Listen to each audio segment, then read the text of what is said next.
மேற்கு தொடர்ச்சி மலை பரவி உள்ள 6 மாநிலங்களான தமிழ்நாடு, கேரளா, கர்நாடகா ஆகிய 3 மாநிலங்களில் மட்டும்தான் இந்த உயிரினம் காணப்படுகிறது. அழிந்து வரும் உயிரினங்களில் ஒன்றாக கருதப்படும் சிங்கவால் குரங்குகள் பழங்களை மட்டுமே உணவாக உண்ணுவதோடு மரக்கிளைகளின் உச்சியில் மட்டுமே வாழ்ந்து வரும் இனமாகும். இவற்றின் வாழ்விடங்களான காடுகள் அழிக்கப்பட்டு தேயிலை மற்றும் பணப்பயிர்கள் தோட்டங்கள் உருவாக்கப்பட்டதாலும் சாலைகள், தங்கும் இடங்கள் அமைக்கப்பட்டதாலும் இவைகளுக்கு போதுமான உணவு, தண்ணீர் கிடைக்காமல் நகர பகுதிகளில் உலாவர தொடங்கியுள்ளன.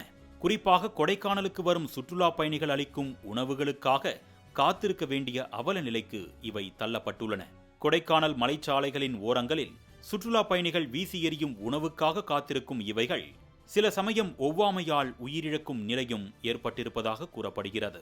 மேலும் மனித வாழ்விடங்களில் இவைகள் சுற்றித் திரிவதால் தொற்று நோய்களுக்கு ஆளாகும் நிலை ஏற்பட்டுள்ளதோடு மனிதர்கள் தரும் இந்த உணவு சாப்பிட்டு பழகிய குரங்குகள் இப்பொழுதெல்லாம் காடுகளில் உணவை தேடும் பழக்கத்தை கொஞ்சம் கொஞ்சமாக தவிர்த்து வருவதாக வன உயிரின ஆர்வலர்கள் தெரிவிக்கின்றனர். தொடர்ந்து மலைச்சாலை ஓரங்களில் காத்திருக்கும் சிங்கவால் குரங்குகள் வாகன விபத்தில் சிக்கி உயிரிழப்பதால் சுற்றுலா பயணிகள் உணவுகளை சாலைகளில் கொட்ட வேண்டாம் என்று வனத்துறையினர் எச்சரிக்கை பலகைகளை வைத்து அறிவுறுத்தி வருகின்றனர்.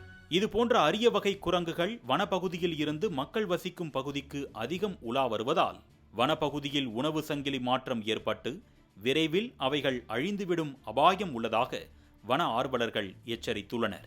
எனவே சாலை ஓரங்களிலும் குடியிருப்பு பகுதிகளிலும் சுற்றி வரும் சிங்கவால் குரங்குகளை வனத்துறையினர் அடர்ந்த வனப்பகுதிகளுக்குள் விட வேண்டும் என்றும் அவைகளுக்கு உணவு, தண்ணீர் கிடைக்கும் வகையில் சூழலை உருவாக்கி தர வேண்டும் என்றும் வன உயிரியல் ஆர்வலர்கள் தெரிவித்துள்ளனர். மாலை முரசு தொலைக்காட்சி செய்திகளுக்காக கொடைக்கானல் செய்தியாளர் அருண் பிரகாஷுடன் நந்தகுமார்.